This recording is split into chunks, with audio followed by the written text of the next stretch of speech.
சொர்க்கத்தை வாங்குபவர்கள். இந்த துனியாவுக்காக எங்களுடைய வாழ்க்கை அல்ல. லியஅலாஇ கலிமத்தில்லா, அல்லாஹ்வின் வார்த்தை மேலோங்க வேண்டும். தஹ்கீமு ஷர்இல்லா, அல்லாஹ்வுடைய ஷரியா, அல்லாஹ்வுடைய பூமியை ஆள வேண்டும். இதற்காகத்தான் நாங்கள் வந்தோம்.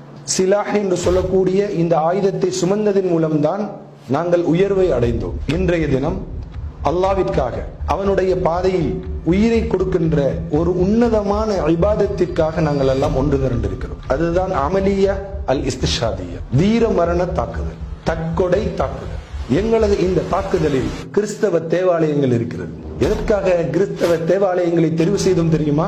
நியூசிலாந்தில் எங்களது மக்கள் தொழுது கொண்டிருக்கின்ற அல்லாஹ்வை வணங்குவதற்காக சென்ற அந்த மக்களை வகை தொகையின்றி கொன்றொழித்தீர்கள். அதற்கு பலிக்கு பலியாக அல்லாஹ்வுடைய ஆலயத்தில் கை வைத்த உங்களுக்கு பாடம் புகட்டுவதற்காக கிறிஸ்தவ தேவாலயங்களை வெடிக்க வைக்க வருகிறோம். இன்ஷா அல்லாஹ் எங்களது முயற்சி வீணாகாது. அல்லாஹ்விற்காகவே நாங்கள் செல்கிறோம். அல்லாஹ்வுடைய தீனுக்காக செல்கிறோம். சகோதரர்களே, முஜாஹிதீன்களே, உங்களுக்கு ஒரு செய்தியை சொல்கிறோம். உறுதியோடு இருங்கள். காவிர்களை விட்டு விடாதீர்கள். காவிர்களை பற்றி அல்லாஹ் சொல்வதை மறந்து விடாதீர்கள். எங்கள் மக்களை கொன்று குவித்து விட்டு இங்கு சுற்றுலா வருகின்ற காவிர்களை விட்டு விடாதீர்கள். இலங்கையில் உள்ள காவிர்கள் இவர்கள் லேசுப்பட்டவர்கள் அல்ல.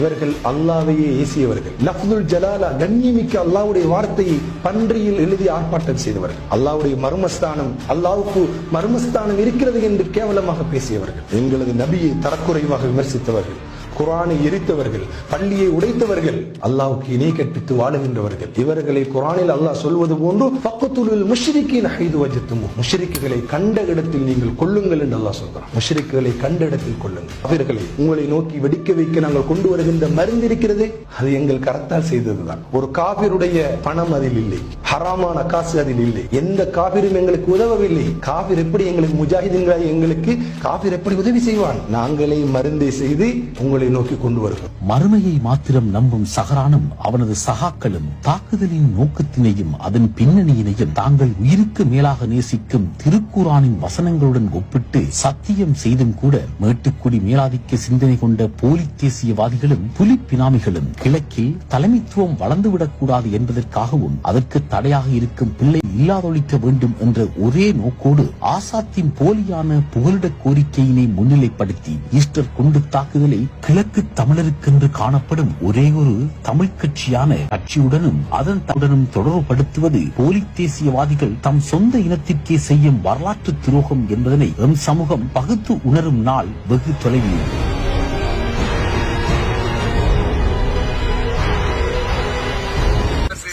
இன்று இலங்கை குற்றப்புலனாய்வுத்துறைக்கு நாங்கள் வருகை தந்திருக்கிறோம். என்னென்று சொன்னால் உங்களுக்கு தெரியும், இந்த ஈஸ்டர் குண்டு தாக்குதல் சம்பந்தமான கைது நடவடிக்கைகள் சம்பந்தமாக அறியக்கூடியதாக இருந்தது.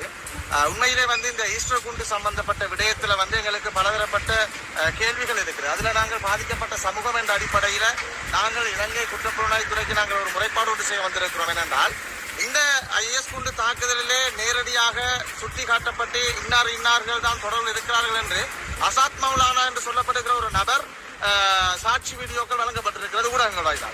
அதன் அடிப்படையிலே நாங்கள் பலதரப்பட்ட சந்தேகங்கள் இருக்கிறோம் என்று சொன்னால், இந்த கைது நடவடிக்கைக்கு மதிப்புக்குரிய கௌரவ ஜனாதிபதி அனுரகுமார திசாநாயக் அவர்கள் கூறியிருக்கின்றார், இந்த வருகிற 21ஆம் தேதி இந்த சூத்திரதாரிகள் யார் என்பதை பெயர் பட்டியல் வெளியிடப் போவதாக. உண்மையிலே இந்த பெயர் பட்டியல் விவரமாக அவர் வெளியிடப் போகிறார் என்றால், இந்த சூத்திரதாரிகள் யார் என்பதை அவர் அறிந்ததுக்கு பிற்பாடுதான் இதை அவர் வெளியிட முடியும். அப்படி என்றால் அவர்கள் உடனடியாக கைது செய்யப்பட வேண்டும். அப்ப அவர்கள் கைது செய்யப்படாமல் வெளியில் இருக்கும் பொழுது இந்த 21ஆம் தேதி அவருடைய பெயர் பட்டியலை வெளியிடுற சம்பந்தமாக எங்களுக்கு ஒரு சந்தேகம் இருக்கிறது.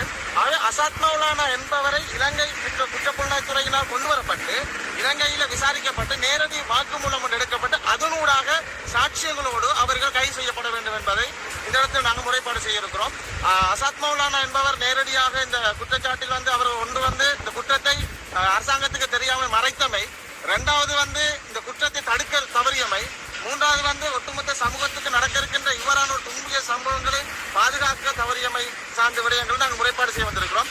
அவை இவருக்கு நிறைய விடயங்கள் தெரிந்து இவர் அங்கே சாட்சி விடயங்கள் வெளியிட்ட அடிப்படையிலே நாங்கள் குற்றப்புலனாய்வுத்துறையிலே அவரை இலங்கை அரசாங்கம் பொறுப்படுத்தி இலங்கையிலே யார் யார் உண்மையிலே இந்த ஐஎஸ் குண்டு வெடிப்புக்கு பின்பதாக இருந்தார்கள் என்பதும், இந்த சஹரான் என்ற தீவிரவாதிக்கு பின்பதால உண்மையிலே யார் யார் பின்னால் இருந்தார்கள் என்பதையும் இந்த அரசாங்கம் வெளிக்கொண்டு வர என்பதற்காக அகில இந்திய கிறிஸ்தவ காங்கிரஸ் இந்தியா நாங்கள் முறைப்பாடு செய்ய வந்திருக்கிறோம். அசாத் மௌலானுக்கு